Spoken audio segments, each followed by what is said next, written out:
Welcome TV. నేను Priya Kaushik. So Pushpa 2 wild fire back కదా. So theatres లో కూడా చాలా బాగా ఉంది అని చెప్పి రెస్పాన్స్ వస్తుంది.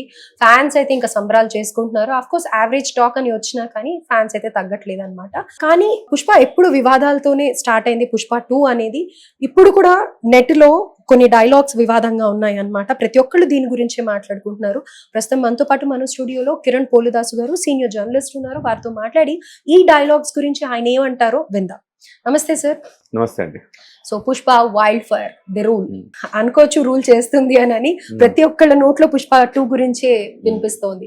అయితే అందులో కొన్ని డైలాగ్స్ డైరెక్ట్ గా చిరంజీవి గారిని అన్నట్టుగానే ఉంది అని అనేసి చాలా మందిలో ఈ టాక్ నడుస్తుంది అనమాట. నేను ఆ డైలాగ్స్ చెప్తాను.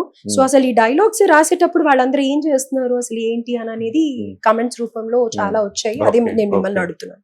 మీ బాస్ కి కూడా నేనే బాస్ అంటే ఎవడికి రా బాస్, వాడి కొడుక్కి వాడి తమ్ముడికి నేనే బాస్ అన్న డైలాగ్ ఇంటర్నెట్ లో హల్చల్ చేస్తాం. అండ్ ఇంకొక డైలాగ్, ఒకడు ఎదుగుతుంటే చూడలేక వాడు డౌన్ కావాలని కోరుకునే వాళ్ళు చాలా మందే ఉంటారు అని హీరో అంటాడు అనమాట. అండ్ ఇంకో డైలాగ్, ఎత్తులో ఉన్నప్పుడు ఈగోలు ఉండకూడదు అంటాడు. ఇవన్నీ కావాలని రాయించినట్లుగా ఉంది అని అనేసి సినీ విశ్లేషకులు కానీ లేకపోతే మెగా అభిమానులు కానీ అంటూ ఉన్నారు. Of course Allu Arjun fans కూడా దీనికి అంగీకరించట్లేదు కొంతమంది. ఎంత మంచి స్థాయిలో ఉన్నా కానీ ఆ రూట్, ఆ గైడెన్స్ ఇచ్చిన వాళ్ళని, గురువుని మర్చిపోకూడదు కదా. సో ఎలా ఇలాంటి మాటలు రాసేటప్పుడు అల్లు అర్జున్ ఏం చేస్తున్నాడు అని అనేసి అంటారు. దానికి మీరేమంటారు? ముందుగా ప్రేక్షకులకు నమస్కారం. ప్రియాంక గారు ఒకటి రెండు డైలాగులు కూడా ఉన్నాయి. పావలాగాడివి నువ్వేం చేస్తావురా అనే ఒక డైలాగు, అనంతపురం తీసుకెళ్లి గుండు కొట్టిస్తా అనే డైలాగు, ఇవన్నీ కూడా యాదృచ్ఛికంగా జరిగాయా లేకపోతే కావాలని చేశారా, ఇది ఇక్కడ చర్చ. మరి యాదృచ్ఛికంగా జరిగి ఉంటాయా అనుకుంటే కాదని అనిపిస్తోంది. యాదృచ్ఛికంగా ఒక డైలాగ్ పెట్టచ్చు, 4-5 డైలాగులు ఎందుకు? అనంతపురం తీసుకెళ్లి గుండు కొట్టిస్తా అనే డైలాగ్ ఎందుకు పెట్టారు? సహజంగా పవన్ కళ్యాణ్ గారి మీద ఒక రూమర్ ఒకటి ఉంది. అది పరిటాల రవి గారి సతీమణి సునీత గారు, ఇవన్నీ రూమర్సే. మాకు పవన్ కళ్యాణ్ గారికి అసలు పరిచయమే లేదని చెప్పారు ఆమె. కానీ ఆ రోజుల్లో అనంతపురానికి తీసుకెళ్లి పరిటాల రవి గుండు కొట్టించాడు అనేది కొంత రూమర్ సృష్టించారు. ఆ రూమర్ సృష్టించిన తర్వాత ఆ డైలాగ్ ఇక్కడ పెడితే ఏమైందండి, సింక్ అవుతుందా లేదా? ఆ తర్వాత ఆడికి నేనే బాస్, ఆడి కొడుక్కి నేనే బాస్, ఆడి తమ్ముడికి నేనే బాస్ అంటే కొడుకు తమ్ముడు వచ్చారంటే ఎవరు బాస్ అంటే ఎవరండి? సినిమా ఇండస్ట్రీలో బాస్ అంటే ఎవరండి?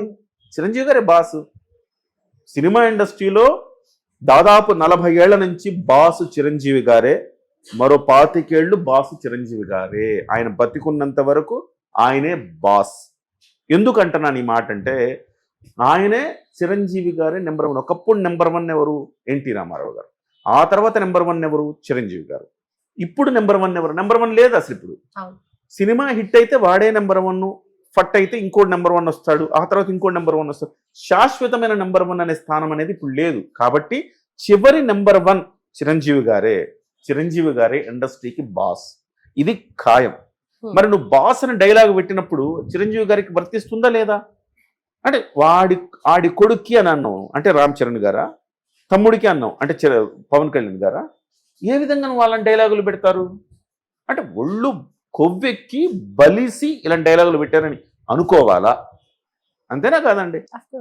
నిజంగా ఆ రకమైన డైలాగులు ఒకవేళ యాదృచ్ఛికంగా రాసి ఉన్నా అల్లు అర్జున్ గారు అది పలికేటప్పుడు, షూటింగ్ అప్పుడు బుద్ధి జ్ఞానం ఉందారా? ఎవడరా రాసింది ఈ డైలాగులు? యూజ్లెస్ ఫెలోస్ ఇట్లాంటి డైలాగులు రాస్తారా అని చెప్పాలి కదా. నువ్వు ఆ డైలాగులు నువ్వు కూడా పలికావు నీ నోటి వెంట అంటే అర్థం ఏంటి? వాంటెడ్లీ పెట్టినట్టే కదా. దీని వెనక ఎవరున్నారు? దీని వెనక ఉన్నది సుకుమార్ గారు అంటున్నారు. సుకుమార్ గారు ఇవాళ అల్లు అర్జున్ని ఆ రకంగా ఇంత పెడసరంగా, అంటే మా ఊర్లో పెడసరం అంటారులేండి, ఇలాంటి అతి చేష్టలు చేసిన, బలుపు చేష్టలు చేసిన మా ఊర్లో పెడసరంగాడు అంటారు. ఆ రకంగా పెడసరపు చేష్టలు చేయడానికి రీజనే సుకుమార్ అంటున్నారు. ఎలా అంటే సుకుమార్ గారితో ట్రావెల్ మొదలైనాకే మన అల్లు అర్జున్ గారికి కళ్ళు నెత్తికెక్కాయి అనేది ఇండస్ట్రీలో ఉన్నమాట, నేను చెప్పింది కాదండి. ఇండస్ట్రీలో గుసగుసలు. సుకుమార్ గారే ఆయన్ని స్టైలిష్ స్టార్ గా ఉన్న అర్జున్ని ఐకాన్ స్టార్ చేశారు. ఐకాన్ స్టార్ చేసి ఇవాళ నువ్వే తోపు, నీకంటే ఎవరు కాదు, మెగా ఫ్యామిలీ కింద నువ్వు ఉండడం, మెగా గొడుగు కింద నువ్వు ఉండడం ఏంటి, నీదే బ్రాండ్, నువ్వే అల్లు బ్రాండ్ వేసుకోవాలని చెప్పిన తర్వాత అతనిలో కొన్ని ఆశలు రేకెత్తి. అల్లు అర్జున్ గారు మెచ్యూర్డ్ పర్సన్ కాదండి. వాళ్ళు మనం మాట్లాడుకోవాల్సింది అల్లు అర్జున్ గారు మెచ్యూరిటీ ఎక్కడైనా కనిపిస్తుందా మీకు? స్టేజ్ ఎక్కిన తర్వాత ఫ్యాన్స్ గురించి అతను మాట్లాడే మాటలు, అతని వేషాలు, అతని హావభావాలు చూసిన తర్వాత అతను మెచ్యూరిటీ ఉందనిపిస్తుంది ఎవరికైనా? ఎవరికి కనిపించదు. ఆ స్థాయి స్టార్ చాలా ట్రోల్స్ కూడా ఉంటాయి అల్లు అర్జున్. చిల్లరగా ఇవాళ ఒకప్పుడు మంచు ఫ్యామిలీ ట్రోల్స్ కి వేదికగా ఉండేది. నెక్స్ట్ అల్లు అర్జున్ అనేసి ఇవాళ వాళ్ళు పడిపోయారు. ఇవాళ అల్లు అర్జున్ వచ్చేసాడు పైకి. అల్లు అర్జున్ మీద ట్రోలింగ్ మెటీరియల్ అల్లు అర్జున్. ఇవాళ ఎట్లా అండి ఇలాంటి డైలాగులు ఎలా పెడతారు? సుకుమార్ బుద్ధి లేకుండా పెట్టాడు అనుకుందాం ఒకవేళ, మళ్ళీ అల్లు అర్జున్కి ఏమైంది? నువ్వు ఎక్కడి నుంచి వచ్చే మూలాలు మర్చిపోతే ఎట్లా? ఇలాంటి డైలాగులు పెట్టి ఏం సమాజానికి ఏం సందేశం ఇద్దాం అనుకున్నావు నువ్వు? అంటే నేనే తోపని చెప్పాలనుకున్నావా? నువ్వు తోపంటే నువ్వు కాదు అనాల్సింది, జనమనాలు నువ్వు తోపని, అంతే కదా? నువ్వు కాదు కదా అనాల్సింది. అది సినిమాని సినిమాలాగే చూడాలి అంటూ ఉంటారు కదా. సినిమాని సినిమాలాగే చూస్తాం, కానీ ఇలాంటివి వచ్చినప్పుడు కొంచెం సెన్సిటైజ్ అవుతుంది కదండి. సున్నితమైన అంశాలు ఇవి. నీకు లోపల నిజంగా ఆ భావజాలం లేకపోవచ్చు, కానీ మెగా ఫ్యాన్స్ నిజంగా చిరంజీవి గారు ఇవన్నీ జుజ్జుబ్బి అండి. చిరంజీవి గారు పట్టించుకోరు, చాలా లైట్ తీసుకుంటారు ఆయన. చిరంజీవి గారు ఇలాంటివి అసలు ఆయన అసలు నెగిటివిటీనే తన దరిదాపులు కూడా రానిరు. ఆయన చాలా గొప్ప వ్యక్తి చిరంజీవి గారు, కానీ చిరంజీవి గారి ఫ్యాన్స్ కి అంత స్థితపరిత ఉండదు కదండి. చిరంజీవి గారి ఫ్యాన్స్ ఏమనుకుంటారు అంటే, నువ్వు రెచ్చగొట్టడమే కదా. ప్రతి సందర్భంలో ఫ్యాన్స్ అని రెచ్చగొడతారా? నువ్వు ఆ మారుతినగర్ సుబ్రహ్మణ్యం ఫంక్షన్కి వెళ్ళి మళ్ళీ రెచ్చగొడతావు. నువ్వు నా అనుకుందే చేస్తా, నా ఇష్టం వస్తే వెళ్తా అంటావు. సో ఎట్లా ఈ రకంగా నువ్వు స్టార్ హీరోగా ఎదగాలనుకున్న వాడికి ఇలాంటి చిల్లర వేషాలు వేయడం అనేది అవసరమా? సో ఆ స్టోరీ డిస్కషన్ అనేది ముందే జరుగుతుంది కదా. ఈ స్టోరీ డిస్కషన్ జరుగుతుంది. స్టోరీ డిస్కషన్ జరిగేటప్పుడు ఉండవండి ఇవన్నీ. కానీ ఆన్ సెట్ వచ్చినప్పుడు డైలాగ్ షీట్స్ ముందే ఇస్తారు కదా. ఇస్తున్నప్పుడు ఇలాంటివి పెట్టకూడదు, బుద్ధి లేదు ఎవరికి, ఎవరు రాసింది ఇది అని అనుకుంటారు. కానీ ఇది వాంటెడ్లీ పెట్టించారనిపిస్తుంది. ఫ్యామిలీ కూడా ముందు చూసే ఉంటారు కదా, సినిమా రిలీజ్ చేసే ముందు. ఫ్యామిలీ అంటే అరవింద్ గారు దాకా వెళ్తుందని నేను అనుకోను. అరవింద్ గారు తెలివైన వ్యక్తి అండి.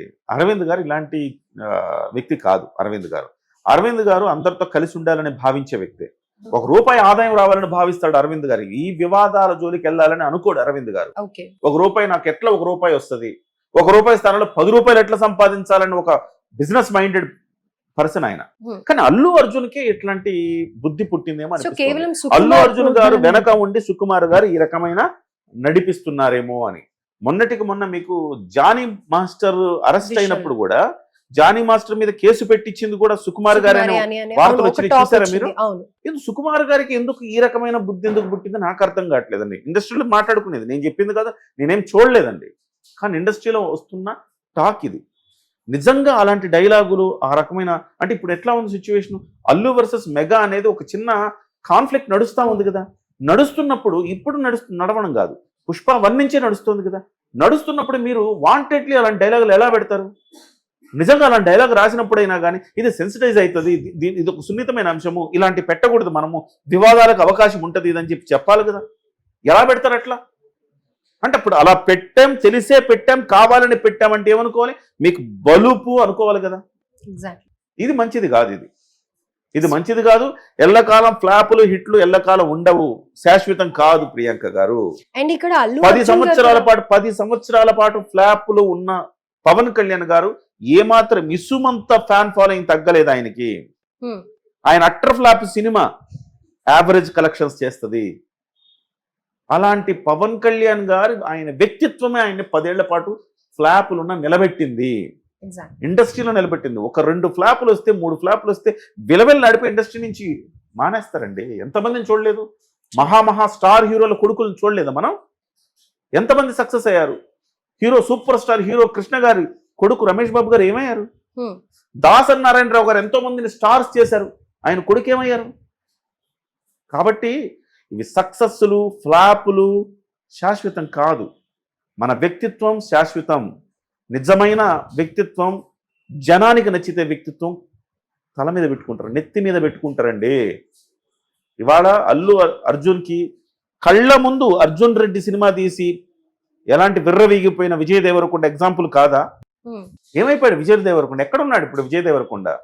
సో ఇది నిజంగా ఇది చాలా చాలా తప్పు. నిజంగా ఆ డైలాగులు నేను సినిమా చూడలేదు, కానీ చెప్తున్నా ఆ డైలాగులు ఉంటే గానీ చాలా చాలా సో తన ఓన్ ఐడెంటిటీ క్రేవింగ్ కోసం అని ఇలా చేశారు అల్లు అర్జున్ ఓన్ గారు. ఐడెంటిటీ తెచ్చుకోవచ్చు ప్రియాంక గారు. ఓన్ ఐడెంటిటీ ఏంటి? ఓన్ ఐడెంటిటీ నువ్వు సినిమా చేయి చక్కగా వినమ్రంగా ఉండి ఓన్ ఐడెంటిటీ తెచ్చుకోలేమా? నువ్వేమన్నా తగ్గిపోతావా? బైబిల్లో డైలాగ్ ఎప్పుడు చెప్తా ఉంటారు, బైబిల్లో ఒక వాక్యం చెప్తుంటారు పవన్ కళ్యాణ్ గారు, తనను తాను తగ్గించుకున్నవాడు హెచ్చింపబడతాడు అని బైబిల్లో డైలాగ్ ఉందంటారు. నేను బైబిల్ చదవలేదు కానీ ఆ డైలాగ్ ఆయన చెప్తే నేను కూడా ఎక్కించుకున్నా. ఎస్, మనల్ని మనం ఎప్పుడు తగ్గించుకోవాలి, అప్పుడే మనం హెచ్చింపబడతామని. డైలాగులు ఎక్కడ తగ్గాలో ఎక్కడ ఆయన నెగ్గాలో. ఆయన తగ్గించుకొని 21 సీట్లకు తగ్గించుకొని దేశానికి ఒక ఆదర్శంగా నిలిచాడు ఆయన. Very ఇవాళ 100% స్ట్రైక్ రేట్ తోటి. సో అలాంటి ఎన్నో ఎగ్జాంపుల్స్ మనం చూస్తాం. విజయ్ దేవరకొండ ఎగ్జాంపుల్ గా తీసుకుంటావా, లేకపోతే పవన్ కళ్యాణ్ గారిని ఎగ్జాంపుల్ గా తీసుకుంటావా, చిరంజీవి గారిని ఎగ్జాంపుల్ గా తీసుకుంటావా, లేకపోతే ఇంకెవరైనా ఇట్లా విజయ్ దేవరకొండ లాంటి నటులు ఇంతకు ముందు కూడా చాలా మంది వచ్చారు, చాలా మంది పోయారు యాటిట్యూడ్ తోటి. యాటిట్యూడ్ అనేది చాలా చాలా అహం బ్రహ్మాస్మి అంటారు కదా, అంతా నేనే గొప్ప అనేది ఎప్పుడు పనికిరాదండి. Right. ఎప్పుడు పనికిరాదు. జీవితంలో మీరు పతనం దిశగా వెళుతున్న దానికి ఒకటే ఒక ఉదాహరణ ఈ రకమైన డైలాగులే. So Sukku sir take care of your dialogues అని చెప్పాలన్నమాట. ఇక ఏం లేదు, అయిపోయింది. ఇంకా ఇక మళ్ళీ పుష్ప 3 తీస్తారట. ఇక పుష్ప 3 తీసే అవకాశం ఉండదు. పుష్ప 1 కూడా మీకు గుర్తుండే ఉంటది, మిశ్రమ స్పందన పుష్ప 1 కూడా. అవును. కానీ నార్త్ లో అనుకోకుండా క్లిక్ అయింది. అది నార్త్ లో క్లిక్ అయిందంటే కదా, మనం ఎందుకు చూడలేదు అని చెప్పేసి సౌత్ లో వెళ్ళారు, రైట్, తెలుగు వాళ్ళు వెళ్ళారు. ఆ రకంగా పుష్ప 1, దాని పుష్ప 1 బడ్జెట్ ఎంత అంటే మొత్తం కలిపి 370 కోట్లు వసూలు చేసిందండి. పుష్ప 1 370 కోట్లే వసూలు చేసింది. ఇవాళ 300 కోట్లు ఒక అల్లు అర్జున్ రెమ్యునరేషన్ తీసుకుంటున్నాడంటే ఆలోచించండి పరిస్థితి. అంటే ఇది కృత్రిమంగా హైప్ క్రియేట్ చేశారు. చేశారు అంతే. అవును.